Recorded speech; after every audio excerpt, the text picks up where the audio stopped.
We're back at it again with another episode. This is gonna be our fourth episode, and this is a big challenge for me because this is the first time I ever do a podcast with somebody that I don't know personally. I heard a lot about you, so it's gonna be a cool little challenge. How you doing, brother? I'm doing amazing. How are you doing? Good, man. I'm here trying to control everything. We'll make sure everything sounds good this time. I had little issues the last one that I did. My phone was connected to the Rodecaster, and it made a mess, dude. So now I have one of my friends who's an audio engineer that he's gonna be able to fix it. So good thing about that one. Yeah. So, how you doing? I'm good. I'm good, dude. I'm good. Yeah. The first time I told your brother, like I said, I know your brother will work out together, go to the same gym and everything. And I told him like last week, I believe, I was like, hey, what's up, bro? Like I was gonna tell you, like I don't know how to tell you this, but I want to do a podcast with you. What do you think? He's like, dude, I'm down, but you need to be my brother. And he's like, start talking about your brother. I was like, I'm down, but I don't really know him yet. And he told me, he's like, oh yeah, I do have him as a friend, so I'll have him as a guest.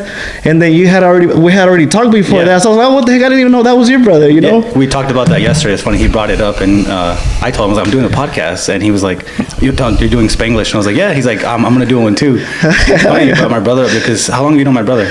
Probably for like 3-4 years, like maybe even longer than that, dude, because we work, like I said, we work out the same gym. I've been at the gym for like probably 12 years, and I always saw him around there, but we never really hang out or talk anything. And you know how that goes. You start seeing people say what's up the first time. Yeah, it starts with the next time, how you doing? Then 2-3 weeks later, you already know everything about his family and your family, so that's pretty much how I met your brother. Yeah. And it's funny because my brother and me, like I was thinking about this yesterday, my brother, I really feel like it's just an older version of myself. The more I get to know my brother, because even at, he's 50 now, and I just turned 31. We're exactly, he's 51 this year, so we're 20 years apart. Damn. But I feel like I'm just getting to know him. Okay. I feel like he's just getting to know me. And the more we talk, the more I'm like, dude, we're like the same person, like exactly the same person, the same interests, the same, demeanor. It is mind blowing to me how much we are like alike. Yeah. And is it only both of you guys, or you guys have more relatives? Oh, there's 4 of us. There's 2 girls, 2 boys. Oh, really? So you grew up in McFarland too, right? Or I believe. So actually, I was raised here in Moscow. Oh, damn. Okay. Yeah, of the 4 of us, I was the only one raised here in Moscow. Okay.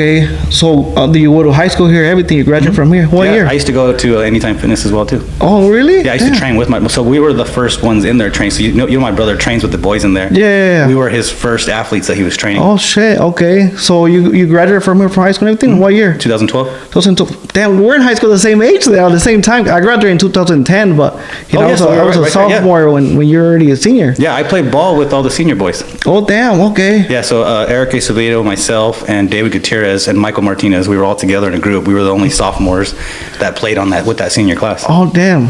Probably even saw you do that. Maybe you look different now. Maybe, if I see some of your old pictures, I reckon, oh, okay, that's the guy. Dude, I feel like I look older in high school. It's crazy. Oh, really? Yeah, like my face just looks more broad, and like I know the older I'm getting, the more I take care of myself, the more I pay attention to the things my body needs, the more I'm like, dude, you look so much younger now than you did when you were in high school. No way. Yeah. Yeah, dude. Like I said, I want to interview your brother. I mean, he has some crazy story. I've been talking to him, and it's funny because every time I talk to somebody since I've been having this project, like they start talking to me, and in my head I'm just like, I just want to shut up because I want to hear the whole story in the podcast, But yeah, dude, I like how his boys are, they're committed. He has them, like he's really a model to them, like they have him at the gym working out together. Like it's crazy. Yeah, he was a model for all of us, dude. Like, like looking up to my older brother, like I wanted to be a lot like my brother. I have a lot of the same crazy stories, a lot of, not to his extent, he's got some wild stories, but he and I share stories sometimes, and he's like, man, like you're just me but younger. And he knows, he always tells me the same thing, like, I know what you're going to do already. I know what you've done because I've done it. I've already lived it. I've been there, Yeah. So it's easy to have somebody like him to resonate with, somebody I can, go to and not feel judged. He's like, no, I know what you're going through because I've been through it. I know what you're feeling because I felt it before. Okay. Yeah, dude. Like I said, pretty amazing guy. I'll have him here probably one of these episodes. But right now, let's take it all the way back, dude. Give us a little bit of your background, who you are, so that way we could get to know you, Yeah, so my name is Michael Robledo. I was born in Delano, raised for a little bit of McFarland, and then spent the majority of my life here in Wasco. We do have a crazy backstory. Okay. We lost our parents when we were really young, and I have no recollection of my parents whatsoever. Oh, damn. So ever since then, I think all of our lives' journeys have just been it's just been a journey since then, you know. I don't know what life was like with my parents. All I know is life without parents. Oh, damn. So, you know, we lived through lots of crazy different struggles, from whether it was from moving from place to place, the struggles my brother went through as an adult, the struggle my sisters went through as adults. You know, that's kind of where I think this all started, where it stemmed from, was the life I was brought up in, the life I was raised, led to the way I currently live my life now. Okay. Yeah, I'm a Wasco kid. I was raised here. I used to walk the streets, ride my bike here like everybody else, dude. I rode with packs of boys, riding around bikes all day, all summer long, riding to the McDonald's. I was part of the original Wasco group of kids who got to see this place grow. You know, when I was here, there wasn't a Wendy's, there wasn't an AM PM like there is now. You know, we had the KFC, we had Subway, you know, the ones that got ran into here by the truck. Yeah. But yeah, like, I'm a true Wasco native. I'm proud to be from Wasco. I still rep Wasco when I'm out. You know, most people don't know what Wasco is. Yeah. So I have to tell them, you know, Bakersfield? Yeah, well, we're near Bakersfield. But I'm always end up telling them, you know, Wasco is where I was raised. Yeah, you know, it's crazy because Wasco has a really bad reputation, because we've been seeing a lot of random things that be happening here in town, and then usually bad news is coming out of Wasco, you know. But the people that grew up around here really love this little town, you know. Like, I've been to a point where I talked to my lady a few times. We're like so close to move out of town to go to another state, dude, and I don't have family here. That's the craziest thing, you know, that I don't have no attachments to Wasco. But I'm like, once we're really close to do that, the movement, you know, where I'm like, nah, I'm not ready to leave. It's hard to leave a place like this, man, when you got so much memories. You've got, you know, the city itself, I feel like, is a big family. You know, since I've been here, it holds real, true, warm, meaningful memories to me. You know, yeah, we think about all the crazy stuff that's happening now. I mean, there is a bit, we've gotten famous for a lot of crazy shit, though. Mm-hmm. The guy eating the leg, the train accident with the leg accident. You know, a few years ago, we had that family that had the big shootout here in town. There's a lot of crazy stuff that comes out of Wasco that's putting it on the map for negative things. But I feel like the more we get our voice out there of what we're really known for, you know, we've got a lot of good athletes, we've got a lot of good people, a lot of good men and women that come from our city.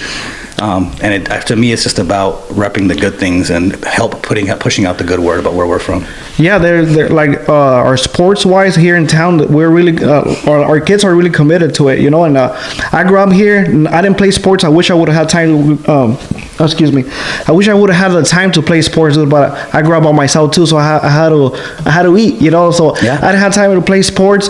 All my life I wanted to play sports, dude. And I play. Because I come from Mexico, right? I grew up in Mexico, and then I moved here when I was like 14, 15. So I play sports over there because I didn't have no worries. But once I got here, it was like, I need to get my shit together pretty much, you know? So I've been working ever since.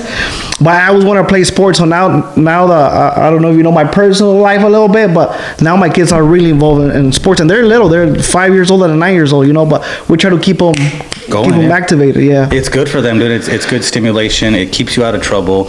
I think it teaches you a lot of work ethic. It teaches you discipline. It teaches you to be passionate about something positive. Yeah. You know, if you coach it, if you train it, and if they coach and they're coached and trained in the right way for the right reasons, it really can make or break a young individual.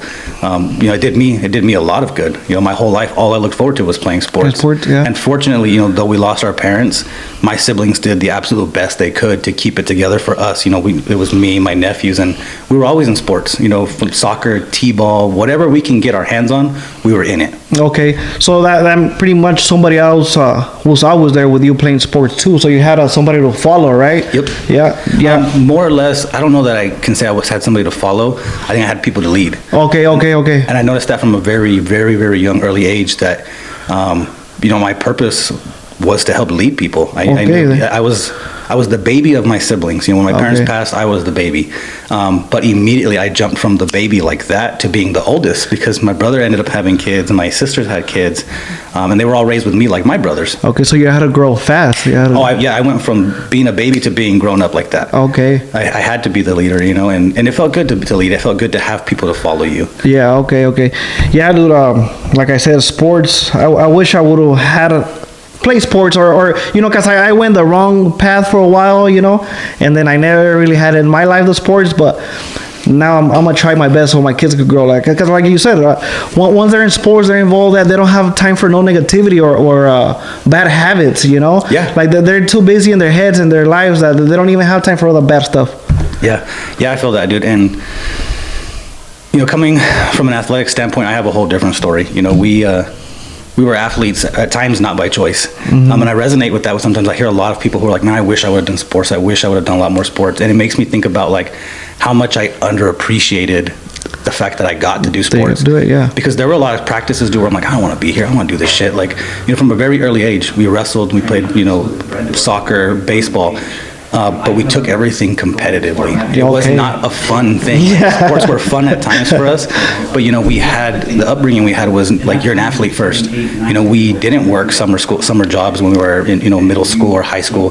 We were training, and this was inbred to us from a very early age. I can remember going as far back as 7, 8 years old, cutting weight for wrestling tournaments. Okay. And doing drastic things at that time. And in that time, when you're 7, 8, 9, 10 years old, all you can think about is like, I don't want to do this shit anymore. And you don't think about how much you really truly appreciate the fact that I am in a wrestling room right now, at 8 o'clock at night training my ass off, or I'm cutting weight right now for a massive tournament that my sister and my brothers just paid for me to go wrestle in. And that doesn't go through your mind when you're 8 years old. All that goes through your mind is, man, I gotta go do sprints in this hallway again right now, or I gotta spit into a cup to try to get saliva out of me. With this heat and everything? Yeah, but then I talk to a lot of people when we grow up and they're like, man, I wish I would have done more sports. I wish I would have been involved in. And I think about, I'm like, yeah, dude, like there was so much underappreciation for the ability to just compete in something. Okay. And I realized that as an adult, like that's kind of what has led me back into bodybuilding. I lost myself for a very long time due to the loss of athletics. I was an athlete since I was as young as I could be, and I wasn't the best athlete as a kid. I was overweight. I was very heavy. I used to love to eat. I was the kid with a bag of hot Cheetos everywhere and a bottle of Tapatio everywhere. Like I love to eat junk food. Yeah. But the older I get, when I swayed away from sports, after I graduated high school, I didn't go off to wrestle. I didn't go off to play sports. All the things I thought I was going to do with my life, I didn't do any of it. Okay. So I lost sports. I stopped weight training because I was only weight training because I was an athlete. Like, I need to train to get strong. Normal, yeah. I need to train to be stronger. I need to train to be faster. I need to be in shape. So when I hit adulthood, I was like, holy shit, like I'm an adult. I don't have to do these things anymore. But then I lost my whole identity as a person, man. I lost who I was. I started drinking. I went down the wrong path. I started drinking. I started doing recreational drugs. I just let myself go. I gained almost 100 pounds from high school. Oh, damn. I got up to 300 pounds at my heaviest almost. No, and you're a tall person. How tall are you? I'm 5'10". 5'10". Damn, you see, you're really tall. So that means 300 pounds. I mean, probably didn't look that bad for you being that tall, but I could imagine, 300 is really heavy. Dude, if I could look down and just see a belly, I'm like, it's too much for me. And I didn't realize I got there, dude. I just, I like to drink every day. I like to eat every day. I ate good. I wasn't eating healthy food. I was living as if I was still in high school. Okay. I can party and drink and do whatever I want. And then eventually it caught up to me. And I remember the day, man. It was like right before New Year's one day. And I went to Walmart. I was going to go get stuff to make dinner after I got off work. And it was late. It was like 9 o'clock. And I'm like, what the hell am I doing at Walmart? I'm going to go get food. Man, I was going to go get like stuff to make tacos and a 6-pack to drink beer after work. And I got on the little blood pressure machine, and it was like, check your blood pressure. And it was obviously high because I was way too overweight. But then they asked me if I wanted to know my weight. Okay. And I was like, holy shit, these things tell you your weight now. And I was like, yeah, I'm probably like 240. Let me see what it is. 240, 250, and it makes you put your feet on this little pad. So I put my feet on the thing, and that shit said 290 pounds. Oh, my God. And I literally freaked out. I was like, there's no way, I told myself I would never let this happen to me. So I walked straight to the aisle where they have the scales in Walmart. Now, this was back when Walmarts were 24 hours, dude. So It was kind of empty in there. So I went to the scale aisle, and I pulled out 2 scales. 1, 2, and I got back on the scales. And if one is wrong, the other one has to or something. They were all right. 290 pounds. And when I saw that, it made me think like, holy shit, like I can't live like this. And I couldn't pinpoint why I was living like that. I just knew like, this is what I know now. And bodybuilding is kind of what saved me from that life. Okay. It really took me away because I found something to compete in again. I found something with purpose, something to back the purpose of working out. I'm not just working out to try to look good for girls or for clout or for whatever it was. It gave me a true purpose because I didn't care about that stuff. Okay. I didn't care about girls. I didn't care about all I liked to do. My only hobby was to drink or eat food and work. Mm-hmm. And then I realized no, like my real hobbies were what I left behind. It's the stuff that I truly underappreciated from athletics. It was the working out with my bros in the gym, bench pressing and getting strong again and flexing in the mirror. And I was like, And it sounds so cliche douchebag at the time, but it was really what saved me from that life. I realized there's more purpose to the training than just being healthy again. And that's how bodybuilding got involved. Okay, yeah, it's really easy to fall out in those habits, because for you it's like you don't even like you said, you don't even notice a difference until like one day it just hit you at that type of weight, Yeah. And we all been in that path. I mean, I'm still pretty big size but I already lost 10 pounds and I'm trying to cut again and get back at it. The food is the crazy part for me. Like I could work out every day, dude, but the eating part, being married, my lady is a Mexican, she gets down on cooking, is really tough, and you have to be really strong to get to that level. Yeah, mentally and emotionally, dude, because we make most of our decisions off emotion. A lot of times we drink because I had a stressful day at work, or it's been a long day, I just want to relax a little bit, or the type of food we choose what's going to make me feel better about my day. So that for me was the same exact thing. It was the mental and emotional discipline. It wasn't just like putting the food in my mouth. Like, food tastes good. I can cook my chicken anyway and make it taste good. I can cook my steak anyway and make it taste good. But it came down to what emotional decisions am I going to make today for my eating, for my drinking.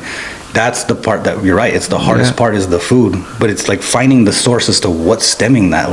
And I found for me, it was my emotion. I made all of my food-based choices off emotion. What was going to make me feel better temporarily? Okay. Yeah, like we're here to learn from you. Some people know, some people might know, but you're competing pretty soon. Yes. And that's one of the reasons we brought you in. So we're gonna learn from that. See how is the process going. The tough parts about competing. The easy parts. I mean, I don't think there's no easy part in this, man. What do you think? You know what, dude? The easiest part to me about bodybuilding is the support and the appreciation you get from other people when you realize how many people you're impacting. But there's so much more to bodybuilding than what people see that we post on the Instagram. Everything behind the scenes, the emotion, the mood, the recovery. The hardest part about bodybuilding to me is just doing it. Like, it's making the choice to do it and not blaming anybody for it, because as humans, we naturally like to blame everybody for our circumstances. I'm going to blame, my partner for the food she cooks. That's why I can't get in shape. Yeah. It's excuses at the end of the day, Yeah, it's her fault. It's because I keep snacks in the pantry for the kids. It's the kids' fault, Yeah, no. I get off work late. I'm going to go grab Carl's Jr. Like, it's Carl's Jr. is my job's fault, Bodybuilding, to me, the hardest part about it is making the conscious decision to do it and be 100% accountable for what you chose to do. Exactly. And I can't say that I'm perfect at it, man. I'm going on almost a decade of training for the sport. Okay. I started back in 2018. I had hired my first coach. I was training a lot alone. I got my life kind of together in the sense of my health, right? Like, I lost a bunch of weight. I went from 290 pounds. I cut down to under 200 pounds finally. But I didn't look the way I wanted to look. And then I started to get tired of it again. I was still drinking a lot. I was still partying a lot. I was basically working out like what most people do. I work out to eat the shit I eat. Okay. That was it. And when I mean the shit I eat, I mean literally I'm eating shit. Yeah. It's not good food. So I got my mind wrapped around, like, I need to hire somebody to keep me accountable. I hired my first coach. He was Mr. California that year, which is the show I'm going to be competing in May. And he was my inspiration. He was young. He was like a national teen champion at 19 years old. The kid looked like a freak. And to me, I looked at him and I was like, I want to look like that. Like, that's all I want to look like. So I hired my first coach, and he reconstructed my whole entire body and training, dude. Like, I thought I was training appropriately, like most people do. You've been training on your own. You coach yourself how to bench, how to squat, how to do simple leg extensions, and the most basic things I thought I was doing right, he picked apart and he was like, "You're doing everything wrong." Yeah. Everything from my leg extensions to how I'm squeezing to certain body contractions. And that first year in bodybuilding was rough. I mean, it was the roughest. Let's say in almost a decade I've been training, that was probably my worst year bodybuilding. I got with a coach who was really young, who had a phenomenal physique. He went to nationals, competed, and ranked really, really high. The guy should have got a pro card himself. But it's the dark side of bodybuilding. It's the drugs, it's the steroids, it's the things that, they're talked about a lot now. They're not as taboo. But we only talk about like a lot of the positive things about what they do for the sport. Yeah. Nobody talks about what they're really doing to your body. Well, what really hard it is, yeah. And, I experimented at an early age. I was going to go play college football. So I experimented early. I was on testosterone at a very early age for college football. I was on certain other PEDs to try to make myself bigger and stronger because I'm like, dude, I'm small. I'm a little Hispanic boy from Wasco. In order for me to compete at that next level, I got to be bigger. I got to be faster. I got to be stronger. And they do that for you. What they don't tell you is what they do to your health, what they do to your heart, what they do to your organs, what they do, to your blood pressure, your hormones, your emotions. But I thought I was okay. I went into the sport knowing what it takes to be good at it that year, and I didn't know what to actually expect. I was like, I've done some of these drugs before. But my first coach, he had me on everything. He just loaded me up, and I was only roughly 26 years old, 25 years old. Okay. And I got my natural testosterone levels up over 5,000. And healthy is considered, 300 to 1,000. Yeah. And, most guys on a healthy testosterone at now, I consider like 900 to 1,000. And I was at 5,500. Okay. So when I had my labs tested and came back, my doctor was like, what is wrong with you? And I started to pinpoint in the 6-month time frame that I took everything. Now, granted, they did their job. I went from 219 pounds to 270 pounds. I was huge, and I looked like a bodybuilder. Everywhere I go, people can tell, like, this guy, he's a bodybuilder. But I could walk, and I would walk a mile and be pouring sweat. I bend over to tie my shoes, I couldn't breathe. And then I noticed things just started to go wrong. I started to have really bad anxiety attacks. I started panicking for no reason.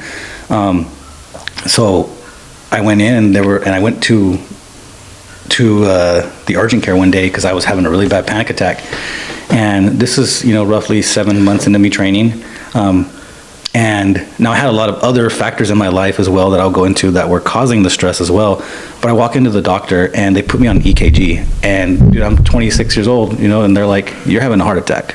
Damn. And I was like, no, dude, there's no way. And I'm pouring sweat, dude, in this doctor's office. And they're like, either you drive yourself to the emergency room or we got to call you an ambulance because, our EKG shows that you're having a really abnormal arrhythmia and your heart's just beating off track. Like you're about damn near having a heart attack. And I just started panicking. I was like, fuck, dude, my life is over. Like, yeah. That at that time, it's a little exaggeration. A heart attack doesn't mean you're going to die, but to be at that age and to have that kind of problem, it scared me. Granted, my ex-wife was pregnant with my child, our only child at the time. So I had a lot of stress, dude. I was like, I can't die. I have a child coming into this world. I have a company that relies on me. I've got, a family that relies on me. And at that point in time, dude, all I can think of was like, I got to quit this shit. Like, I have to stop. I went to the emergency room and they did a test on me and they're like, you're not having a heart attack, but your hormones and everything are jacked up. Like, whatever you're doing to yourself, you need to stop because you can kill yourself if you're doing it this way. So I took a break. I took almost a year off and went back to what we always do. I go back to my old habits. I started drinking again, not as excessively. I started eating really bad again, and then I kind of lost my identity again. And I blamed the sport of bodybuilding. Yeah. I'm like, that shit fucked me up. I'm never going to bodybuild. Like, that's the stupidest thing I ever did. And I just caught myself doing what I've always done. I'm casting the blame. I'm like, my coach did this to me. The food I was choosing did this to me. I should have had a better coach. He was too young. And I'm like, no, dude, like, I chose to do this to myself, and you knew the repercussions. And I started like looking back at everything, my day-to-day training, my recovery, my health supplements. And I'm like, no, like what you did wasn't the effects of your coach's, shit he's telling you. It's like, how well did I actually execute on those days? And then how well did I communicate with my coach on those days? If I'm not feeling good, why am I telling him I'm feeling great? If I'm checking in with him every week and I tell him, the food's going down great, cardio is going great, everything's going great. My coach's mind, he thinks everything's going great. Yeah. And which is a big key point that I would always tell people with their coaches is be 100% truthful. If you hire a coach, be honest. Tell them how you feel. Whether you're taking performance enhancing drugs or not, whether you're just on a diet, tell your coach how you feel. I'm tired. I don't feel good. I feel like I don't have enough energy. Tell them how your sleep is, everything, because the more that you give to your coach on those weekly check-ins, the more they know how to fix what's wrong with your body. That's what they get paid to do. Yeah. And maybe a lot of people underestimate or get guided by maybe the wrong coach, or you don't know. Like I said, I've been working out for a long time, and I never had a coach. I wish like now that I've talked to a few bodybuilders, and like one of my friends Manny, he was on the podcast of one of the first ones. Like he's been having a crazy body change, like he's on it, he's locked in, and like I don't know what it is that I never wanted to get a coach, but now that motivates me to get a coach, and I got pretty big one time. And then you said, like, most of the people that's been working out 10 years plus, we all try a cycle, we all been there. And like for me, when I tried it, like I didn't have no guidance. I was just dumb and doing it by myself, and I did one cycle. I got pretty damn strong, pretty big, and then like you said, I got scared too. Same thing happened to me, kind of. I'm a truck driver, so I was passing through town. All of a sudden I saw blurry. I was like, what's going on? I went to get checked. Same thing, my blood pressure was off the roof, and same thing caused it, and I stopped using. Like I said, it was only for one cycle, but I didn't even have the right guidance. I was just pretty much going base of we're dumb sometimes. Yeah. I was pretty much going base of YouTube, what I see. Like I said, I maybe too much pride to get a coach or something. But now I'm realizing that that's what a lot of us need. Somebody that coach you the right way. Yeah, it's not just the coaching that comes with it, it's the accountability. It's the will to learn. I notice the older we get, the more we like have that demeanor, like I don't need to learn that shit. I know what I'm doing, and I had that since I was since I was young. I always had that I don't need to hear what you're gonna teach me. Yeah. The more I get older, the more I appreciate the coaching. Yeah. The more I appreciate the feedback. Yeah, and then the more you want to become a student, you know, like because you arrogant at some time and you don't want people to tell you anything. You think you know everything, but like you said, as you're getting older, you start realizing that all of us, we always need to be be a student, Yes. Keep learning from somebody every day, Yeah, 100%. I 100% agree that some people hire coaches for different reasons. One of the most important reasons I can say is to learn, and not everybody wants to learn the sport. Some guys and girls want to be automated, which is fine. I was the same way for a certain period of time. When I first met my first coach, I just want automation. Just tell me what to do. I don't really care what the purpose is of why you're doing it. Just guide me. Yeah. Yeah. But then I started to kind of achieve certain milestones in my body, and I couldn't reproduce it with somebody else or anybody else. I couldn't give the knowledge out. And that's where I learned that I need to continuously learn deeper myself. Than that, yeah. Yeah, you need to learn before you can teach something. Not only that, but furthering your own knowledge with it. A good coach is going to help you further your own knowledge. This is what you're doing. This is why you're doing it. Even at the highest level, some of the world's best coaches are going to give a reason what you're doing and why you're doing it. And some people don't care to learn. Yeah. But I would advise everybody, if you hire a coach, ask. Don't be afraid to ask. Some people are afraid. At Manny, for instance, when I first, because I used to work out with Manny and we still train together once in a while. He when he first started out, he was doing certain things, and I would ask him why. Why does your coach have you doing this? He's like, I don't know, just do what I'm told. And it doesn't mean his coach is bad by any means. And to be honest with you, when you're hiring a coach for the first time, sometimes you need that. Sometimes hiring a coach isn't because you need to learn. Sometimes it's just having somebody to keep you accountable at first. Yeah. Where I know that's where Manny's big struggle was. He talked about bro, for me it's accountability. I know what to do for the most part. Yeah. But I need somebody to keep on my ass. And that's what I needed at the very beginning. I needed somebody to stay on my ass. I don't give a fuck what I'm telling you to do. Just do it, and it's going to work out for you. And I needed that at the beginning. But the older I get, the more I crave the knowledge as to why. What am I going to do? Why is this the purpose of this? Because at some point, you'd like to move on from not having a coach, right? We all come from not having coaches. We get intrigued. We hire a coach. And I went coachless for 3 years, and I kept myself maintained, conditioned. I was actually in the best health I had ever been, coachless for 3 years by myself. No PEDs, no testosterone. I mean, I can 100% claim that I was 100% natural for 3 years straight. And even my doctor, she was like, whatever you're doing, you keep doing it. She's like, because there's nothing I can recommend to you as a doctor to do better. My testosterone was perfect. My labs were perfect. I could run 6 to 10 miles a day, and I looked like a bodybuilder still. But I only got to that point after years and years of working with coaches, picking apart knowledge and learning. And you said something earlier. I was just going based off of the YouTube stuff. But yeah. And dude, I would never knock it. I would never knock the YouTube stuff. Like we used to have this running joke, the YouTube University. Yeah. To this day, I still learn a lot about stuff on my YouTube channels. I learn a bunch on YouTube. When I'm getting ready to compete, if a coach asks me to take a specific drug, I'm like, I want to know what this is for. I know you can tell me what it is, but let me do all my own research as to what this is going to make me do. How is this going to make me feel? How is it going to affect my body, my hair, my acne, anything that's going to affect. So there's nothing wrong with YouTube University, dude. Yeah. Zero things. In fact, I would always tell people, I continue to tell people, like, do your own research. Whether it's YouTube, there's lots of forums and chats on Telegram and WhatsApp for this kind of stuff. But furthering your knowledge, dude, like the more you know, the better for bodybuilding. Yeah. And one of the things that I noticed, there's a lot of people things like, like not professional wise, but like people getting into the gym, like they start working out and then they go 1, 2 months, 3 months, and they already want to get in gear, and some people don't know, like when you get into drugs like that, like you have to work out 2-3 times harder. They think it's gonna be easier. Oh yeah, I'm just gonna shoot some tests and I don't have to work out as hard. Like you'd be surprised that you work out 10 times harder when you're on those things. Exactly. And people think that drugs make an athlete. Yeah. But if you go watch the top athletes who are competing in any sport, look at the way they train. They train way harder. They take their diet way more serious.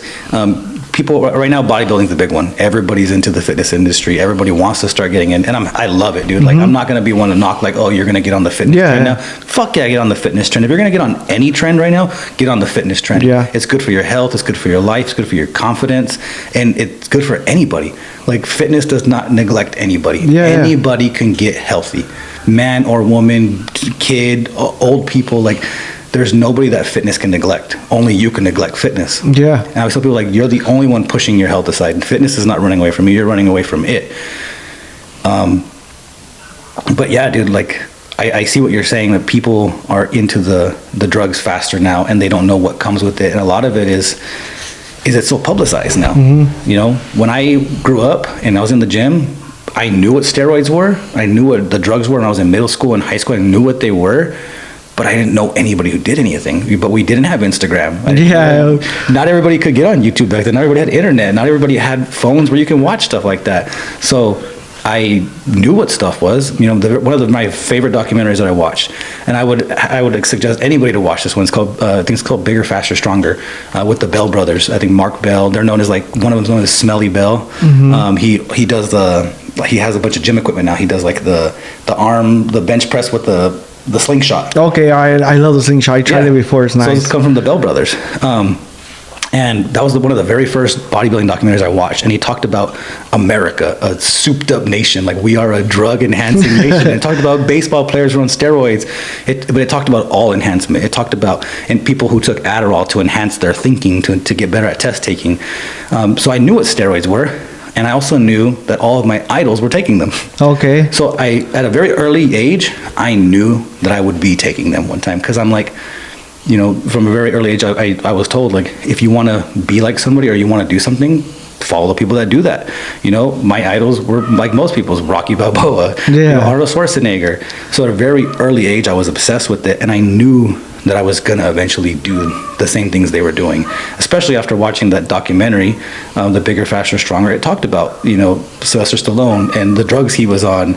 And I knew I'm going to be like these people one day. And I had no shame about it. I wrote an essay in high school on bodybuilding. Okay. And I talked about the same things, the drug use, the purposes of certain drugs, the purposes of bodybuilding, why we want to achieve a certain look. But what I would recommend to most young kids and most people is, like, stay the fuck away from it for as long as you can. I messed myself up at a very early age. I started taking testosterone when I was 18, 19 years old. And from that point in time, I jacked myself up. And I took copious amounts of different drugs. I took testosterone injectables. I also started taking pro hormones, which they used to sell these things at, like, Max Muscles and over-the-counter stuff. There was Halo and Superdrol, and a lot of people were taking this stuff, and they didn't know that these were anabolic drugs. And I didn't think about the repercussions until it hit me. I stopped taking them, and then I stopped working out, and then I looked disgusting. I had, I had man boobs.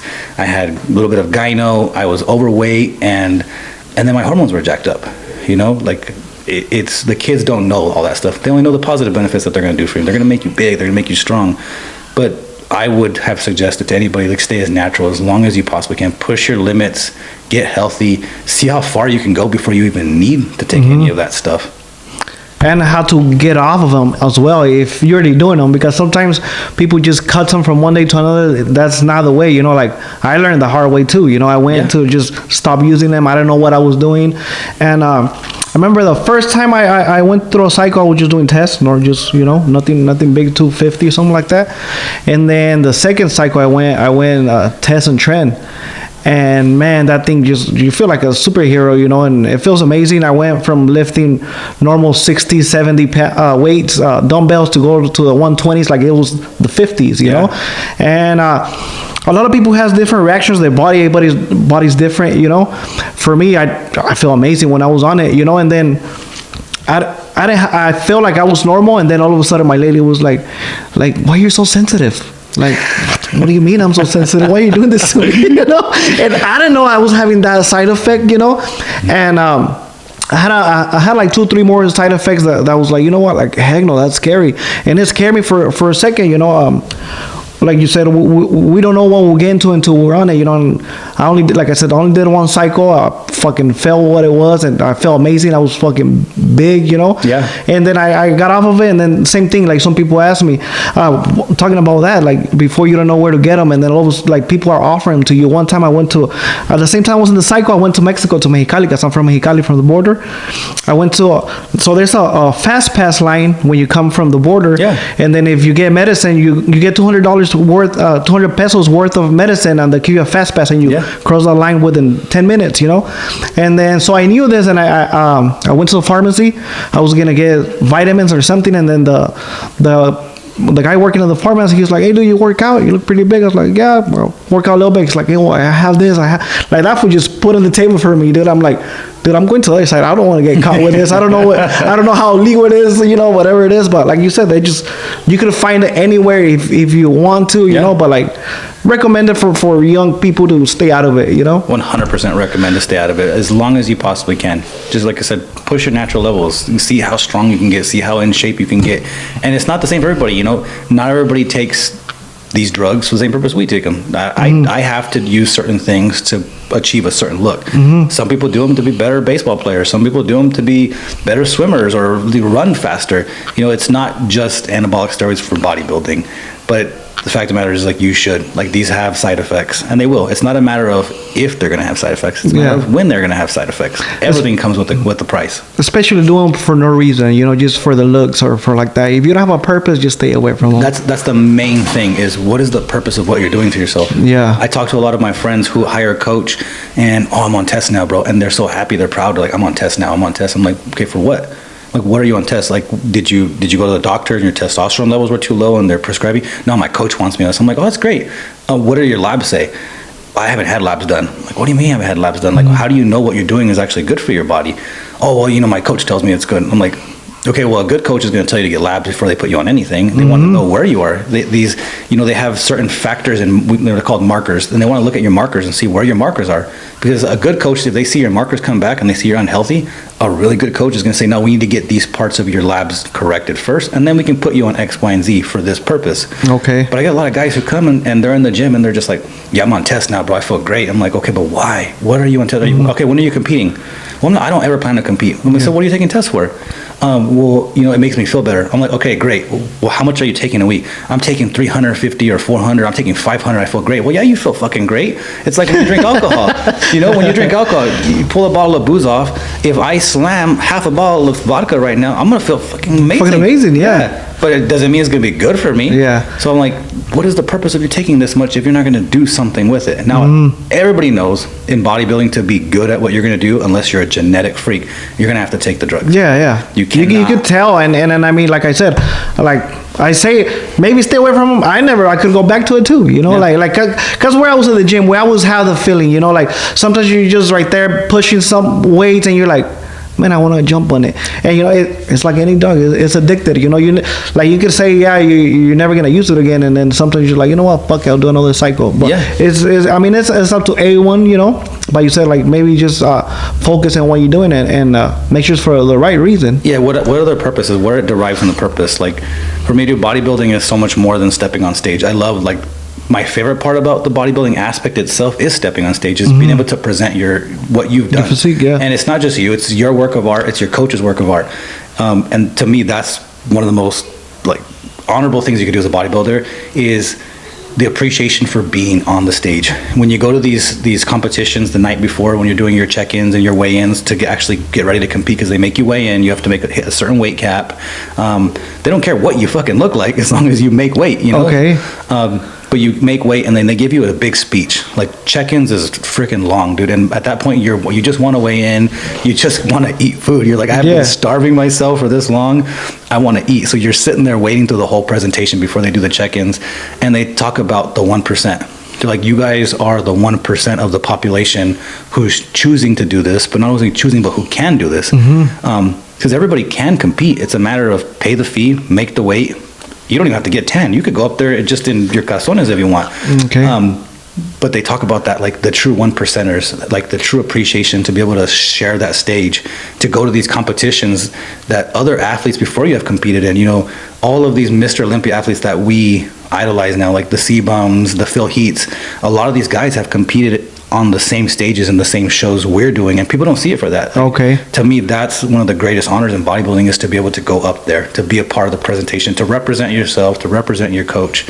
It's not the drugs, it's not the clout on Instagram. It's like doing something that nobody else can do, because nobody can take that from you. Nobody will ever take that position away from you of what you were able to achieve in the sport. Okay.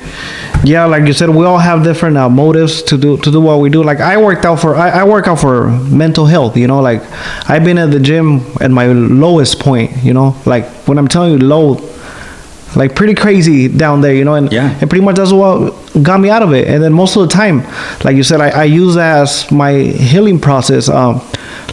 Some people go on alcohol, drugs, or something else. You know, for me, if I have a discussion with my lady, if I'm having a bad day at work, if I'm having, like, I'll just take it out of the gym. You know, go work it out, and then, you know, every time you leave the gym, and you live like a new person. You know. Yeah, I agree, dude. Like, I don't think people talk enough about the mental health benefits that come from working out, and people don't talk about a lot of the negative mental health benefits or negative sides of bodybuilding. Yeah, bodybuilding is tough because there's negative sides to it, and like for me to competing, I found that competing wasn't my purpose. I found that being an athlete is my purpose in the sport. Like it gives me motivation, it keeps me in the gym. I have something to look forward to, and without having something to look forward to, it was hard for me to stay in the gym. Since, like I said, since I was a very, very young little kid, all I knew what competition was. We knew competition, whether it was in sports or whether it was in school or whether it was in who had the best toys. Like we were competitive. So when I lost that competitive edge as an adult, that's where I started to lose myself, was the purpose of why. And, you know, and then I noticed the mental health aspects that were affected by leaving my purpose. Same thing, dude. I've gone through copious amounts of depression and anxiety since I was a kid. You know, I dealt with abandonment issues, whereas in the gym community, I don't feel that. Like I feel so plugged in, and I feel so comfortable in my isolation that like I have a community that I can stick to. You know how it is when you go to the gym and you don't know everybody, but when you see a familiar face, you start to feel better. You're like, man, like you know your people, you know your crowd. And you know, mental health wise, I dealt with it in the wrong ways when I was younger, but that was the trend. You know, when I was younger, I can say a lot of people are fucked up mentally. A lot of people have past traumas. A lot of people had really rough upbringings. But in my younger era, what was cool was going out. It was going to drinking. It was going to a bar with your friends. It was hanging out in the backyard around a bonfire and getting shit-faced. And we called it fun. It was just fun.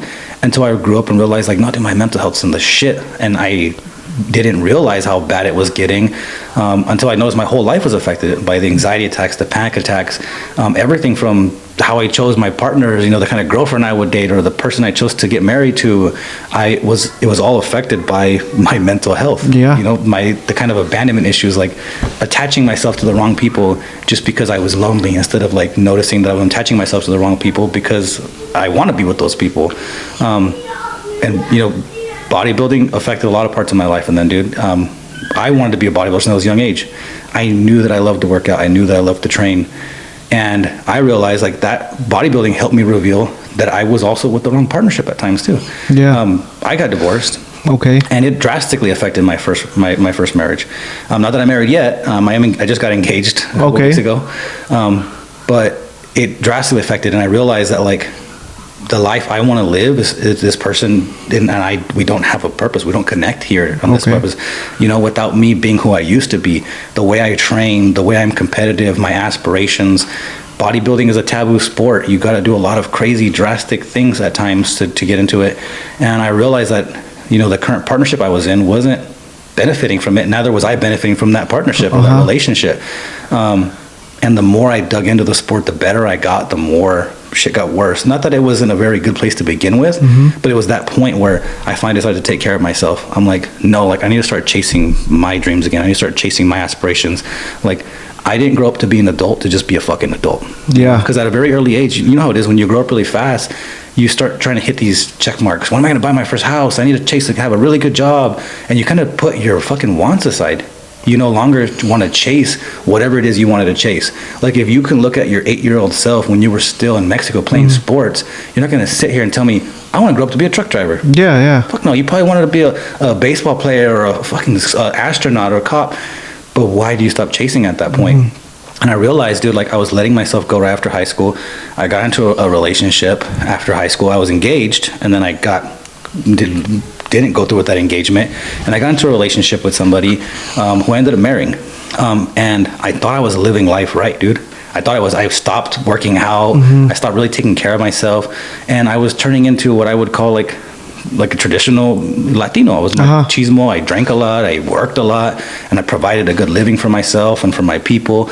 But it was the traditional, work Monday through Saturday, and I'm doing a carne asada on Saturday and getting drunk with my friends and listening to corridos. And I don't even speak Spanish a lot, so I don't understand the corridos. So I was out there drinking and listening. Just enjoying the music. Yeah, just enjoying the vibes.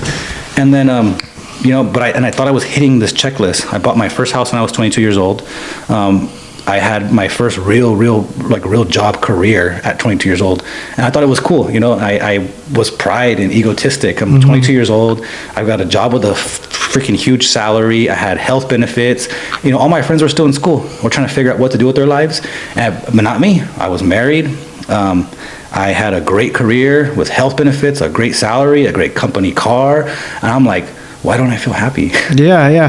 And that happens a lot, dude, because sometimes we're looking forward to get something in life, and when we get to that position, you're like, you still not feel happy, like there's still something missing. Yeah. So and the best thing for that is just never settle and always keep chasing your dreams. And if you get to a certain place that you want to be, keep moving, because that's pretty much what a lot of people get depressed for the same reason, because they hit their goal and we get stuck there, and then we say we're happy, but 100% sure, like when you speak with yourself, you're like, are you? Like there's something missing. I need to do something else, or this and that, And then, like as long as we're alive, man, you could always make a change your career and anything in life, And it's something that we don't know, and we never get guidance through that. You say you grew up without parents. Same here. I grew up without parents, and I didn't have nobody to guide me, And it just time is building you as it goes, Because now that we're getting older, that for me it's like you getting wiser, but for the same thing, because you make so many mistakes in life, and that's building your character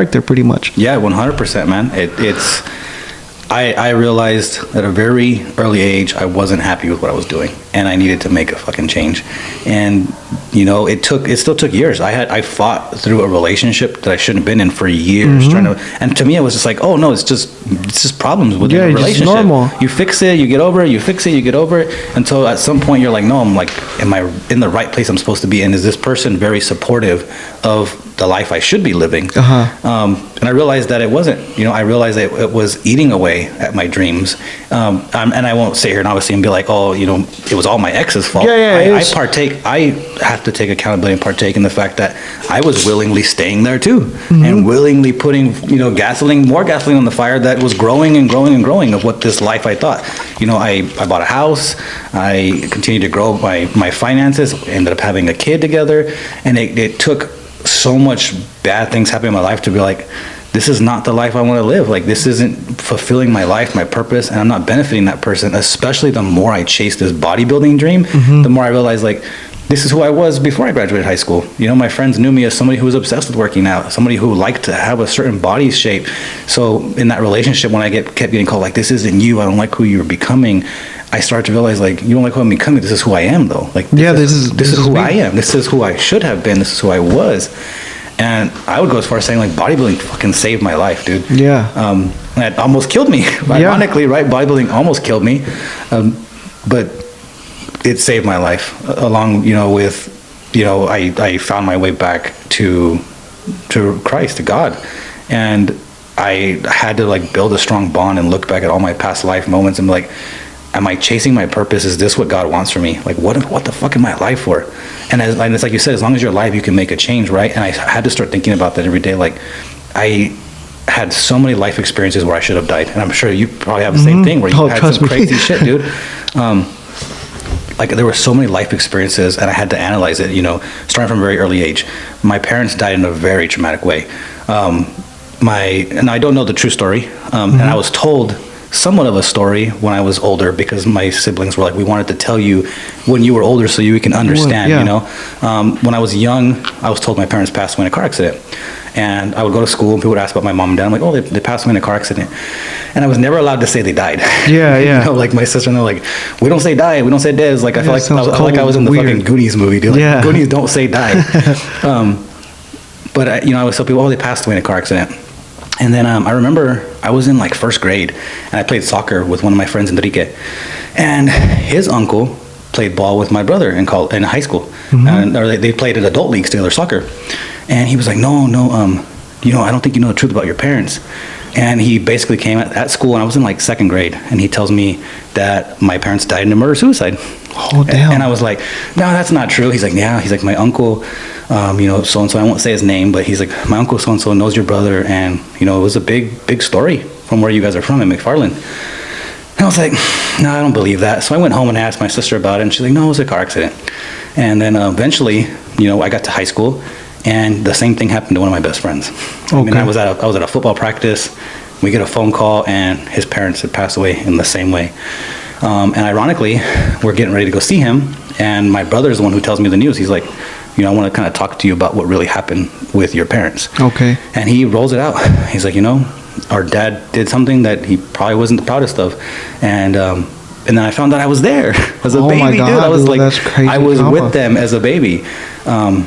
And from that point, dude, that's where my mental health really took a shit. I wanted to quit sports in high school. I walked into my football coaches. You remember Coach Prado? Mm-hmm. Yeah. I remember walking in and telling him, like, I don't want to play football anymore. I'm going to quit. And then, he told me a story about his family, and I won't go into his story. Very similar circumstances from what I was told. And he became my mentor. He's like, I know what you're feeling because I know what you're going through. And I used that as a crutch my whole life, dude. I used my parents dying the way they died as a crutch. But then, I thought about it, like, why wasn't I taken? Why did God let me live? I started to, like, resonate with certain movies that inspired me. Harry Potter, in the Harry Potter movie, his parents die. And he's the only one that lived for some fucking fucked up reason, whatever it was, and it was for him to become the hero. So I started living my life like that. I started living my life like, no, dude, I am the hero of my fucking story. Like, I didn't die then for some reason. And then, I started tracking my life in these experiences. I got into a really bad car accident when I was about 4 years old with my brother. And this was, a couple of years after my parents passed away. My brother and his wife and his son and I got into a really bad car accident, and I flew out of a window. I had no seatbelt. I broke a window with my face at 4 years old. And you think about, like, I have a 5-year-old, and I could never imagine thinking of him smashing a window with his face and then living. I'm like, why didn't I die then? And I kept, for the longest time, I would beg God, like, what the fuck is my purpose here? Why won't you tell me? Yeah. What did it? And then it got bad. I got into high school after I found out my parents. I started drinking, and I had my first couple of suicide attempts. And I mean, I tried. I was like, I just want to fucking die. And no matter what I tried, what I did, God didn't let me die. He's like, no, like, it's your time here isn't done, dude. I graduated high school, and at that time I was in probably my worst mental health. I mean, I was drinking a lot. I had no career. I didn't know what the fuck I was going to do with my life. I was engaged. She was going to the military. I was going to try to go to the military, and I had no idea what the fuck to do. And we had a going away party for one of my friends, and it wasn't even a going away party. It was a gathering, more or less, right? And my buddy Eric, myself, and a few friends were drinking together, and we drank a lot, excessively a lot. And my buddy says, hey, like, I want to take off and go for a drive. I'm like, dude, no, you're too drunk. And me being an idiot, I get in the car with them and I try to stop him, and we take off. And that same night we hit a train. Oh my God. And it's the same, the same spot where, like, those boys just passed away not too long ago. We hit a train in that same exact spot, dude. And that was like the last big wake up moment for me. Like, I remember being in this truck, and I mean, it was a Ford Ranger, a small Ford Ranger, single cab Ford Ranger. And I remember him on the phone with somebody, and I remember the arms coming down. I just remember hearing a smack, and I woke up from being asleep, and I saw the fucking train just rip the front of the truck off, and right in front of my face, dude.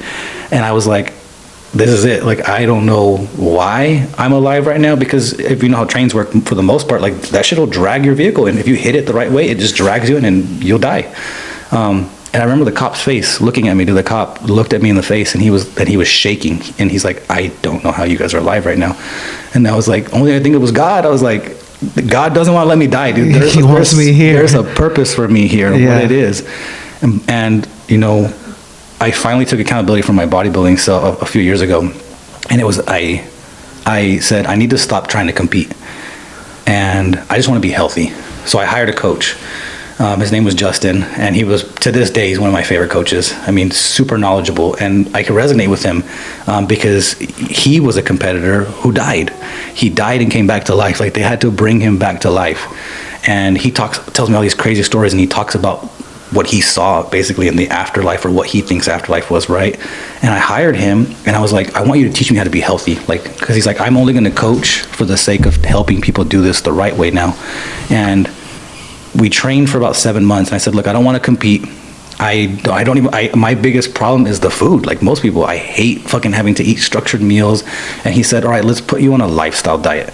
And I was like, okay, like, basically, I want you to be able to live your life and not feel restrained or constrained by the diet.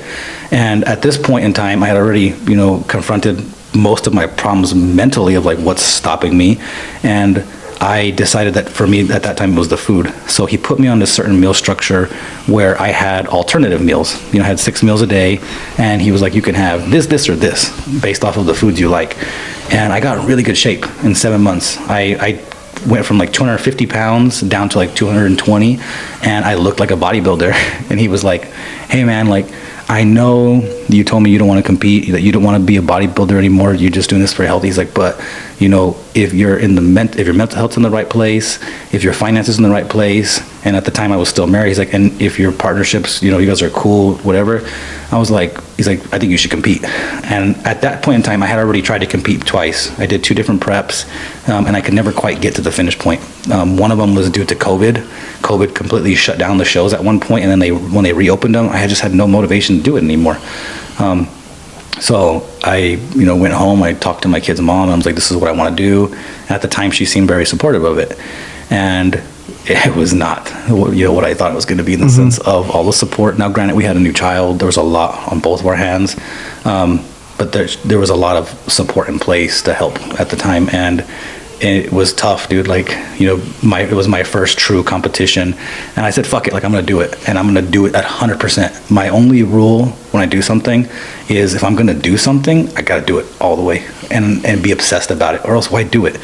So, my coach started dieting me down and training me, and we started to take some other stuff for the sport. Nothing crazy. I did some SARMs, and most people know what SARMs are. They're still to me anabolic. They still change your body. There's nothing natural about being on SARMs, but I wanted to pride myself in doing something with the lowest amount of nothing. So, my coach was like, I'm going to put you on testosterone, and I'm going to put you on a few SARMs, which I was like, all right, cool. And I competed. That was my very first competition, and for me, that show was like a big fuck you to a lot of people. My very first coach, I told him I want to compete, but I don't want to take the drugs. And he said, I won't coach you that way. And I said, why? Really? I said, why? He's like, because I want to look stupid. I don't want to train you and then go there and get your ass kicked. That makes me look stupid. Okay. And I was like, damn, like, are you not competent in yourself enough to coach me without the drugs? Natural, yeah. Yeah, and he was just like, it's not that. You're going to get your ass kicked. Like, go do a natural show. Yeah, it's pretty much saying it's not about you, it's about me, Yeah, and I told him, okay, I'll do the testosterone and some SARMs. He's like, no, that's just not going to do anything for you. He's like, you do what I tell you to take, or it's not going to work. So I had a lot of motivation at this point, dude, and I realized, like, this motivation to me was bad motivation, because I just wanted to fuck you to everybody. This for me was a proven point that I can do it.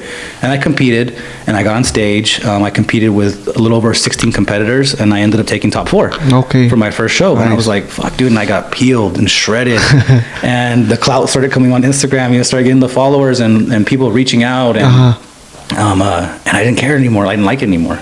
I realized, like, because of my motive for that first show, like, I quickly just stopped. I literally competed.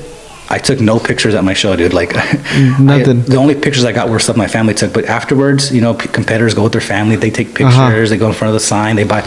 I literally competed, got off the stage, and I was like, I'm gonna get the fuck out of here. Like, I want to go. I just wanted to prove, Yeah, I just wanted to prove it, and I found myself so unfulfilled. I was like, fuck, like, whatever I did this for wasn't for whatever the purpose I really needed it out of. And I quit for 3 years. I was like, I'm not going to compete anymore. My coach had me on a plan to get ready to bulk and do some more competing. And I messaged him. I'm like, hey, like, you've taught me a lot. I think I'm going to go on my own for a little while. And I got off drugs. I got off everything. And I lost 20 pounds like that, dude, because I got off all this stuff for the sport. I lost 20 pounds. I got skinny. And I went to the doctor, and I was scared. I was like, I think I'm dying. And she's like, what do you mean? I was like, well, I'm 180 pounds. Like, this is not normal for me. I haven't been 180 pounds since I was in high school, and I feel like my muscles are getting small. I feel like I'm like I'm deteriorating, like I feel like I'm getting sick. Like maybe I have cancer or something. Yeah. And she's like, no, this is what a normal person is supposed to look like, dude. Okay. Fuck, I don't know what normal people look like. That's not me no more. No, dude, I'm used to big legs and big arms. I see people at the store shopping for clothes, and I'm like, how do your arms look like? That's a normal arm compared to what an arm looks like. And I was like, fuck, like, okay, maybe I can rock with this for a little bit. And I started training for 3 years. I just trained myself. I coached myself. I worked on my macros. I'm like, what's going to make me feel the best when I eat now? And dude, that's when I learned, like, everything changed once I really did it for myself, for my health. Like, everything changed when I fixed my gut health, when I fixed my hormones for me. I was going to the doctor, not to prove her wrong. We were working together hand in hand. I'm like, I just want to be the absolute healthiest version of myself. I have a son who requires me to run around. He requires me to pick him up. He requires me to swim with him. I also have a job that's fast paced, high demand. I work in sales, and I need to be on point all the time. So I started training myself for that. How do I become the best version of myself? And for me, it was, I joke, it was a combination of good food, lots of caffeine, and good amounts of weed. and I was like, I just want to enjoy myself. I want to be the real version of myself. And I stopped giving a fuck about what people thought about me. Okay. I used to dress a certain way. I used to grow my hair a certain way, my beard a certain way. I was like, nah, dude, like, I really feel like I started to really live my life the last 3-4 years of my life. Okay. That's what my demeanor changed. Like, as a young person, I wanted to pierce my ears. I wanted to have certain tattoos. And as Mexicanos, we're told, like, don't do that shit. Like, why are you going to pierce your ears? Are you gay? Why do you want, my grandpa used to tell me, why are you going to get tattoos? Are you an animal? You don't mark yourself. And then I got to a point where I was like, no, dude, I want to live for me. I want to do this for me. Yeah. Yeah. I went and pierced my ears. I went and got certain tattoos. And I'm like, and then my job offerings got better. Okay. The more confident I was, you know, I at one point, and I tell a lot of my friends and my girl when I met her, I was like, I had my dream job at one point, dude. I was a recruiter, and all I had to do was dress super nice and meet with lots of people and get them to come work for our company. And I made good money doing it, dude. It's like, it was a joke, but it was real. I was making $6,000 a week on a salary. Okay. I was like, what the fuck? This is enjoyed not it, real yeah. life, dude. And a lot of that came from just choosing to be myself. Stop caring what people thought about my appearance, what people thought about the way I talk. And it became more relevant the more I talked about it. The more I got on Instagram and started telling people about my parents, how it affected me. How you feel. People are like, damn, I resonate with you. Like, I know the things you're feeling when I talk about mental health. When I talk about, you know, today I'm not feeling good, then this is why I'm not feeling good. And then when I started to put myself really out there for the real me, that's when I was like, fuck, like, okay, like, I think I'm getting ready to kind of do the sport again. And I was off for 3 years. I had no motivation necessarily to do it. A lot of it had to do with the fact that, you know, in my ex-relationship, whenever you mentioned bodybuilding, she was like, I fucking hate that. Like, people would be like, oh, like, is Michael gonna compete? She's like, I don't want to fucking talk about bodybuilding. I don't want to hear about bodybuilding. And I'm like, something's wrong, you know? Yeah. And I haven't competed since then. I hadn't competed since then. We ended up getting divorced. And it was rocky. It's still rocky to this day at times, you know, for a lot of reasons. Divorce brings out the ugliness in people, I feel like, on top of the fact that if you're already an ugly person, I feel like it just makes it you... it 10,000 worse. It makes you uglier. And it was bad, dude. And I'm like, you know, when I thought that the relationship couldn't get bad enough, I thought, fuck, at least a divorce will be good. And it didn't. It was really fucking rocky. And at times it still gets rocky. But then I met my partner. You know, I met the girl that I'm currently engaged to. And I found somebody who was like, I want to be at the gym with you. You know, I want to cook food with you, you know, and want to spend the time together, make it special, and normal life, something that they could relate to your normal life. And I was this running joke in the beginning. I was like, you just want to be like me. I was like, you just want to be like me. You want to be like me. And I got to the point where she's like, no, I really do. Like, I really, like, I'm inspired by you. I really want to be like you. And I was like, fuck, dude, like, I had an everyday gym partner. To this day, I have an everyday gym partner if I need it. Somebody who wants to cook in the kitchen with me, somebody who wants to, you know, see me do better, you know. And I had this last year. I was going to compete multiple times, and I was like, she's my motivation, you know. And I'm like, no, dude, that's wrong again. Like, you're putting your motivation in the wrong place again. You got to do this for you, and if you're going to do it. And I found myself multiple times, like, I signed up for a show or with a coach, and then I'm like, I'm not going to do this after all. And then I would blame it on finances, or I'd be like, oh, my divorce is fucking eating at me right now. And then one day I woke up and I was like, I want to compete. But I want to compete because I want to do something crazy. So I got with my current coach, his name is Richard, and I called him and I was like, nobody knew about this. But before I even told my girl, I was like, hey man, I have a crazy idea. And I was like, I'm already in pretty good shape. I was like, let's do a prep. And he was like, well, there's not everything's crazy about a prep. I was like, no, but let's do it in 3 weeks. He was like, bro, that's fucking crazy. Like, I was like, let's compete in a show in 3 weeks. There's a month to go. I'll start next week. I was like, and let's not do it for the purpose of winning, because my first show I was so gun ho, like, I need to fucking win. I need to achieve a certain level of status. I was like, no, like, let's focus on just being absolute best in 3 weeks. And I got on YouTube. It's funny, and I was looking up, you know, people who competed in 3 weeks, and there was a lot of influencers who already tried this, who were like, oh, I'm gonna go do a competition. I'm gonna do it. What does it take to compete in 3 weeks? So I got with Richard, I got with Nutrizone, my sponsorship team, and I was like, hey guys, I want to compete in 3 weeks. Can we do it? Like, is it possible? And Richard's like, it's only possible if you do it, bro. Like, anything's possible, and I don't know what we're gonna achieve, but let's do it, you know. So they turned it on. My sponsorship started, you know, sending me my supplements I needed from the shop, and we competed in 3 weeks. And I had a very heart-to-heart conversation with my partner, with my girl. And I told her, like, babe, you know that the sport's taxing. This is only 3 weeks. And her and I, we do a lot of development in our relationship. We talk a lot about, you know, the things we want to work on, the things that are holding us from being better. And I told her, hey, I want to use bodybuilding as a catalyst for our relationship, on how we treat each other, how we treat our kids, how we talk to each other. And I said, for 3 weeks, in order for me to bring my best for this show, I need to be my best. That means I need to be perfect. And I don't know that I can be perfect, but my goal is to be perfect in every aspect. And that means how I talk to you, how I talk to the kids, the amount of time I devote to not just my job and working out, but the amount of times I'm still going to be able to devote to you. And I said, are you supportive of me doing the show? 1. And she was like, yes. And I said, 2, are you supportive of trying to be perfect with me for 3 weeks? No arguments, no fight. We can't nitpick from little things. We only choose to intentionally talk with each other with positive and purpose. And it was like the best 3 weeks I ever had in my life. Like literally the best 3 weeks I ever had. Okay, you made it happen? We did. And yeah. It was, and I got on stage, dude, and I took 2nd place. No way. And she was like, babe, like you did in 3 weeks what it took, 20 weeks to do in the previous time. And I'm like, I have a true belief that it was my support system, my purpose, and like the amount of love I carry, dude. And I realized, and I talked about this on Instagram not long ago about like power of love. Mm-hmm. And it was like my whole life I kept making emotional decisions on like, I'm gonna make a fuck you to this guy, or I need to prove a point to this person or that person.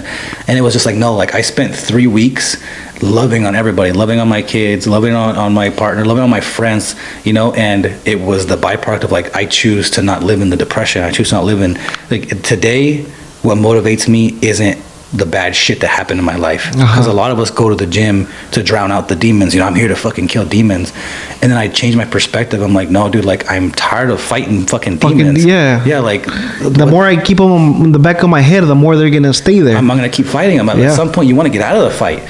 And those 3 weeks, man, changed my perspective. I'm like, no, like I do everything with the purpose of love. Like if I can do it with the purpose of inspiring those I love, being better for those I love, being better for myself, not just for the cliche like I love you son, or I love you baby, or to my daughter, like it's beyond that. It's for like the love of myself. Like fuck, do I love myself enough to treat myself with respect, but enough to treat others with respect, and bodybuilding's hard.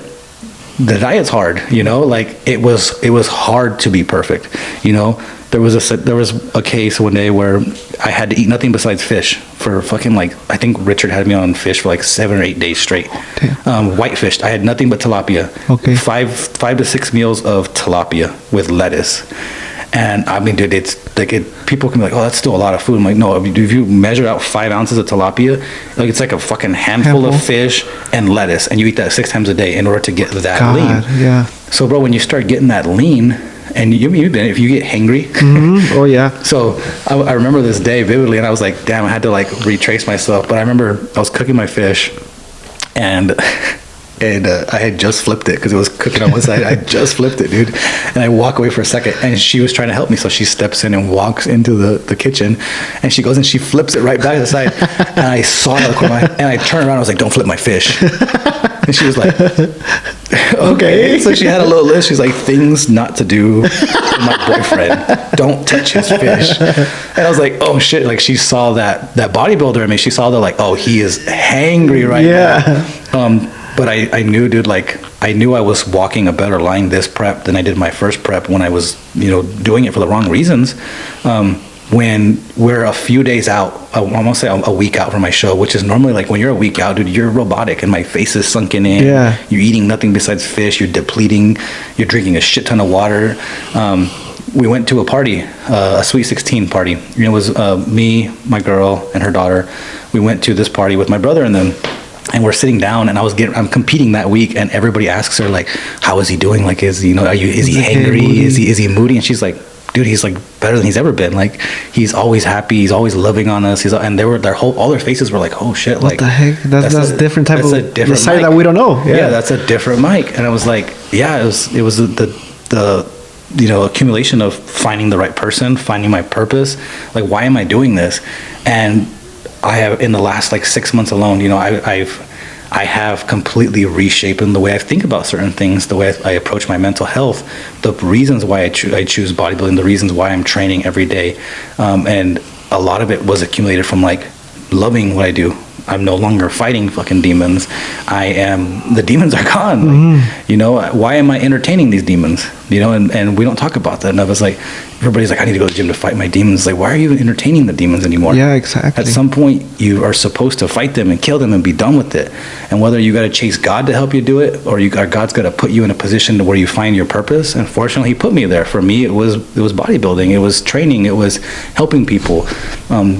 inspiring guys like Manny, for instance. I get a lot of these guys who message me on Instagram like, I want to be like you. And as cliche as it sounds sometimes, it's like, some of these guys really want to be like you. They start cutting their hair like me. They start fucking wearing the glasses, and they're cutting the mustache, and they're dressing a certain way. I go to the gym with them. I'm like, oh shit, like, no, like, you're really making an impact on these people. And that feels good, dude, because I'm like, I love that shit. It's the love that I'm getting from it, or the love that I'm also giving to it. And now you're being yourself, now you're not faking it. Now you're doing it for another purpose, and pretty much that's what's building your character, and that's like naturally who you really are, 100%, 100%. And that's the best version, man. Once you start becoming, and you don't have to fake it or act a certain way. Once you're 100% yourself and natural, that's actually what attracts people, when you're authentic and just doing it for yourself. That people want the authentic version of you. That's all they care about, is like, what's the real you, what's the real version of you. And like, that's some of the best advice you can give to anybody, is just be yourself. Stop worrying about what you think people want you to be like. Just be yourself. The right people will gravitate towards you. The right partner, the right friends, and the wrong friends will get away from you. The wrong girlfriend or boyfriend will get away from you, or you'll have to force them out. I had to sever a lot of relationships, man, the last year, from people who were with me just to be with me. And like, no, like, I found out being my true authentic self, this person's no longer required. One of my best friends who I grew up with, it was one of the harder parts of my life to talk about, but he grew up with me since I was a kid. He knew my parents, and he was my cousin, and I call him like my brother to this day, for the most part. And I was his best man in his wedding. Okay. And I mean, days before his wedding, dude, I called him, and I'm like, I can't be your best man. I was supposed to fly to Mexico, and I was going to be in his wedding. Okay. And this relationship no longer serves you or me. There's no positives to us being in a relationship. I can't fly over there and fake be your best man. Like, that's not who I am. I have to be real. And we don't talk to this day, and I knew that was going to happen, but I'm like, I got to do what's ultimately best for my purpose, for me. And if this relationship not only doesn't serve me, but I know I'm not serving you, you got to go. And sometimes you have to be authentic like that, man. And there's no better way than talk about it and do it how it's supposed to be done, and how you the story you're sharing. I mean, thank you so much for opening to that type of story. I've been in that situation too, where when I was a kid, I got shot in my head. Wow. And I got shot in my head. I was 3 years old. Wow. 3 years. I was a baby, and then the same story that you're telling me, when I remember people telling me, like, you have a purpose in life, and I remember that instead of helping me, that hurt me a lot at a certain age of my life. Because I was like, why am I here? What's my purpose? And I felt like I never found that purpose, and that, instead of helping you, it made it worse for me for my teenage life. So I know where you're coming from and how you felt, like right now when you're talking about it, I just felt the connection, like same thing, I went through the same thing.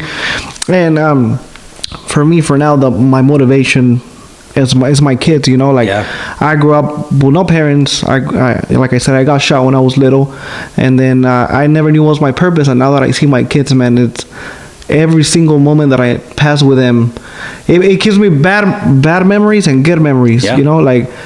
Like it brings a really dark side of me in my head, and a good side, that I see them, and I'm just like, how the fuck you walk away from a kid being like this, like I will never, like I see, and it's like some trauma shit, that a lot of people grew up with, and we never talk about it, we never let it out, and how you saying it, like that you have the purpose that just brought my head right now, and I'm thinking about that, like that's my purpose, my kids, and that's nice that you're sharing the story, dude. It's crazy.